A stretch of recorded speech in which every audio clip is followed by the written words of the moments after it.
And, you know, another analogy for this shift that we're going through is the rebirth of humanity, right? Or our birthing of the new earth, the birthing of the sovereign self, the fifth dimensional activation, light body, all that stuff.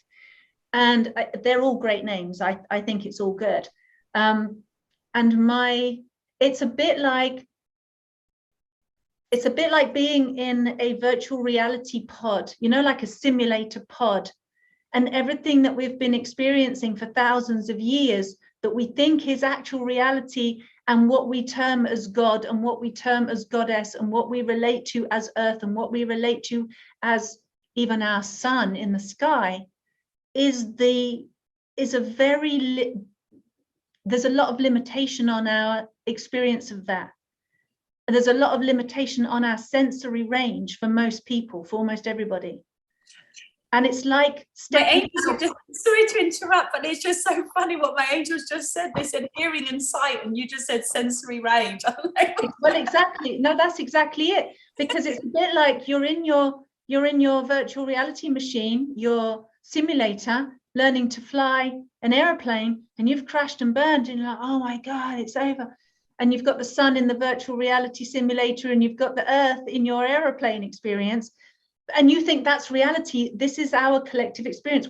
It's like we've been experiencing a version of reality in a simulator machine. And now we're stepping out. There's a whole bunch of us that have already stepped out. And we're just like, come on, guys. You know, it's like letting the caged bird out of the cage, and you open the door. And some people don't want to leave the cage because it's become so comfortable. Yes. Some people don't want to leave the simulation, because even though they don't like it, and they're suffering and they're in pain, and God knows what's going on with their body and their mind and their mental health and their relationship, whatever, and the world, it still feels more comfortable to stay in that because they've been conditioned by that simulation. However, the door is open. It's been open for quite a while. You can get out of the simulation. You can step out, and you can see the light is different now.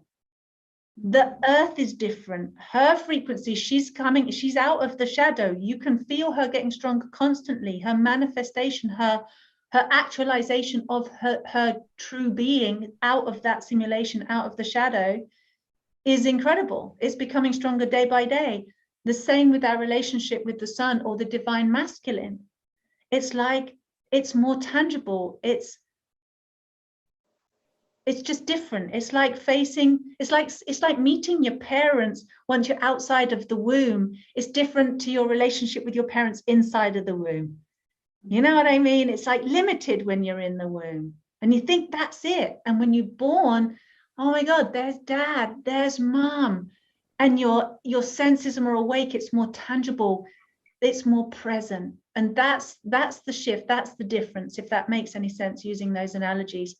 And you're absolutely right. It gives me goose pimples, because we're in the midst of it, and it is happening. And yes, for some it's more years away, and there's an increase of that actualization. And yet it's kind of also, you know, it's not an overnight thing. It's like a season, isn't it? It comes in